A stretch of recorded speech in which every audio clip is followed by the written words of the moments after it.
Salut tout le monde, aujourd'hui on est parti pour le 1173e épisode de l'After Zappimage et nous allons débuter avec quelques statistiques qui concernent l'équipe de France. Après donc la fin de cette trêve internationale, on regarde les stats du trio d'attaquants de l'équipe de France en ce qui concerne notamment Karim Benzema, Kylian Mbappé et Antoine Griezmann. C'est 9 buts pour Karim Benzema et 2 passes décisives pour Kylian Mbappé, 8 buts, 7 passes décisives et pour Antoine Griezmann, 9 buts et 3 passes décisives sur cette année 2021. Donc vraiment un trio qui a plutôt bien fonctionné. Une connexion qui s'est établie avec l'arrivée de Karim Benzema juste avant l'Euro. Et puis vous pouvez le voir sur ces statistiques, c'est quand même plutôt une répartition assez intéressante en termes de buts entre les trois joueurs. Et les trois joueurs délivrent aussi des passes décisives, donc il y a quelque chose évidemment de très intéressant et de très très positif avant d'amorcer donc la conquête du mondial 2022 dans un an maintenant. On regarde les statistiques de Kylian Mbappé sur cette trêve internationale, ça a été quand même très très fort ce qu'a fait Kylian Mbappé face au Kazakhstan et donc face à la Finlande. 2 matchs, 5 buts, 2 passes décisives pour Kylian Mbappé sur ces 2 rencontres avec l'équipe de France.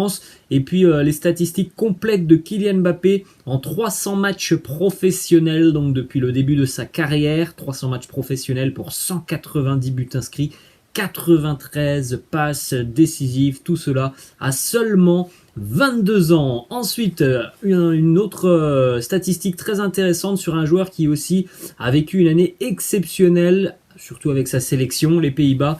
Memphis, regardez les statistiques de Memphis, qui a été d'ailleurs cette année le meilleur buteur et meilleur passeur européen de la phase de qualification pour le mondial 2022. Il a battu aussi le record du nombre de buts inscrits par un joueur sur une année civile avec les Pays-Bas. Et puis les statistiques complètes, donc avec les Pays-Bas, avec le Barça et avec l'Olympique Lyonnais sur la fin de saison.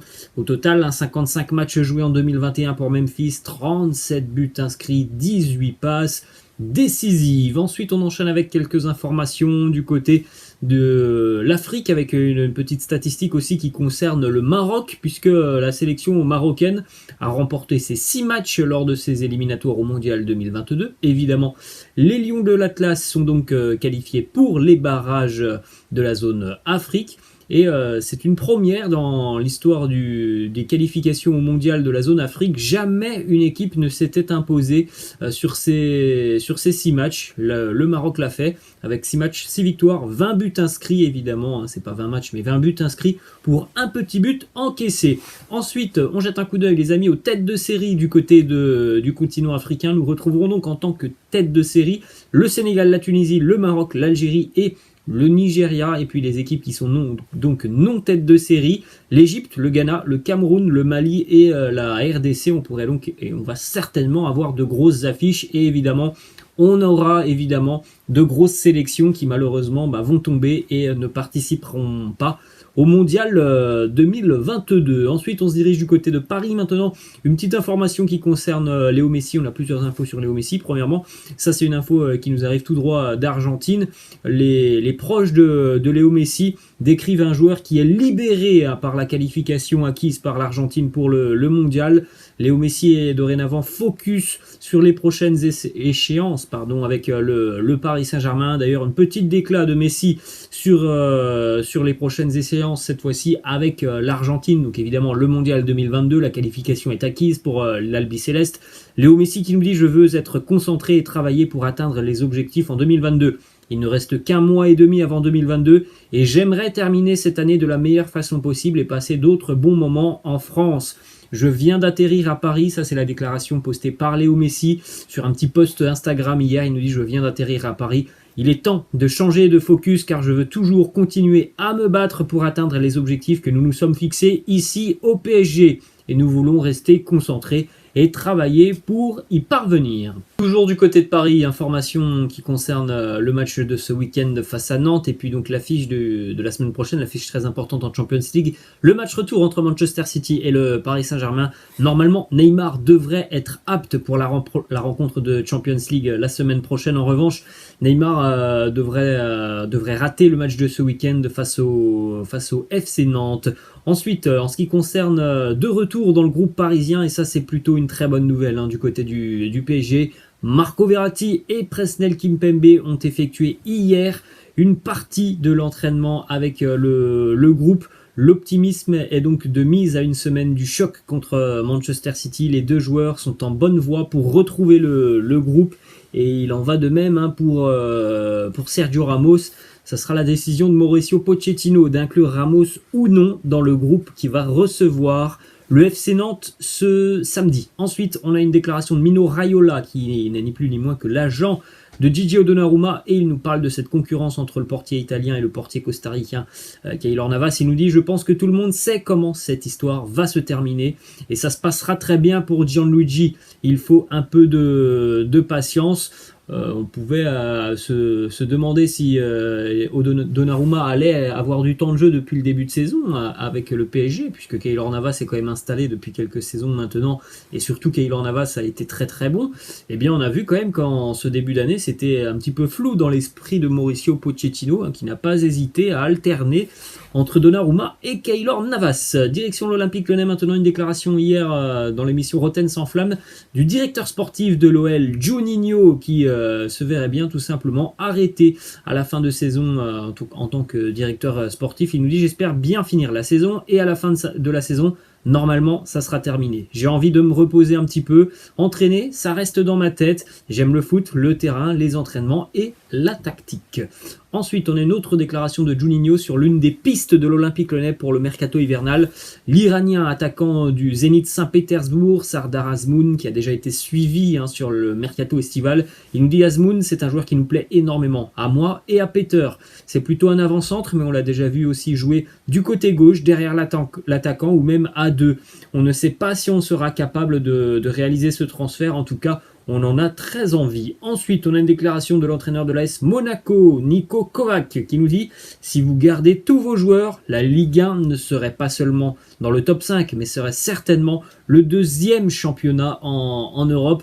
Évidemment, on le sait, du côté notamment de la sélection en équipe de France, la grande majorité des joueurs issus de la sélection viennent de l'étranger. Donc évidemment, si tous les joueurs à fort potentiel restaient en France, évidemment, on ne serait certainement pas dans le top 5 européen, mais peut-être dans le top 2 ou top 3. Ensuite, une information du côté de l'Olympique de Marseille en ce qui concerne les incidents lors du Classico face au Paris Saint-Germain, notamment avec pas mal de jets de projectiles sur les corners, on s'en souvient.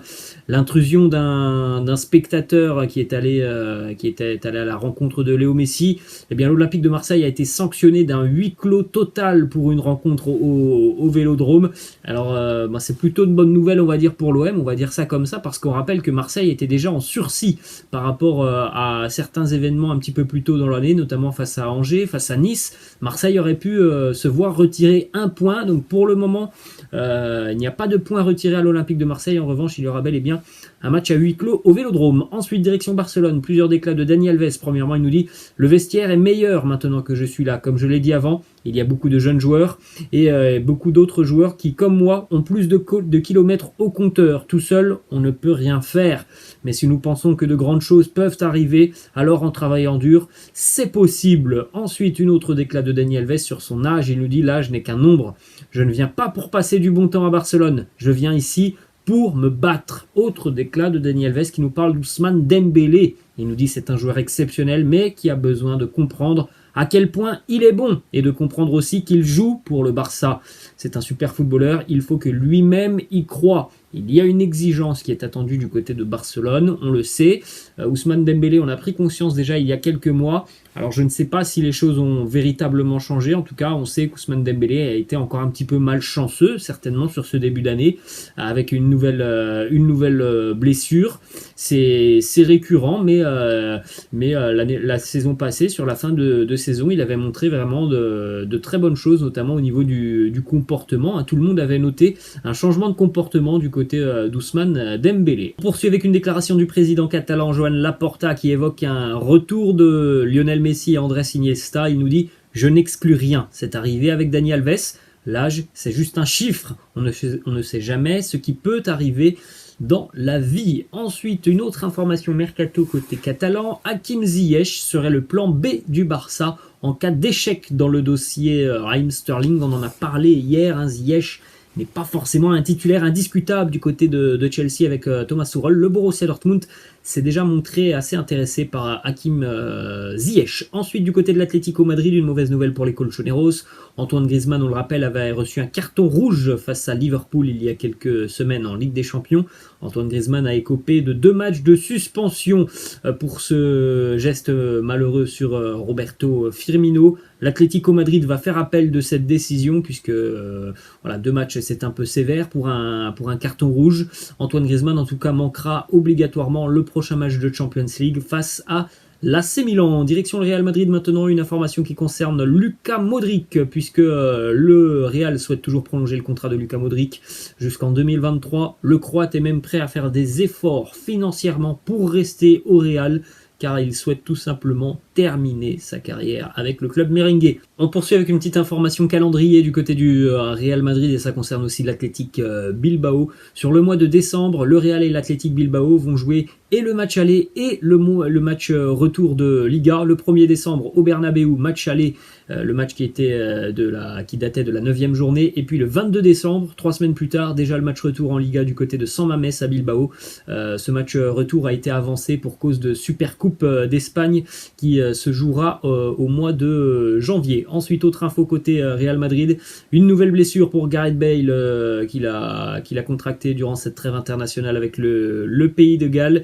Gareth Bale est forfait pour les 3 prochaines semaines. On enchaîne avec une bonne nouvelle du côté de l'Allemagne. Les discussions entre le Bayern et Manuel Neuer sur un nouveau contrat sont actuellement en cours. Un accord pourrait même être trouvé d'ici à la fin d'année. Neuer se sent toujours en forme et à l'aise. Il veut rester au club jusqu'en 2025, voire plus. Ensuite, on continue du côté de l'Italie.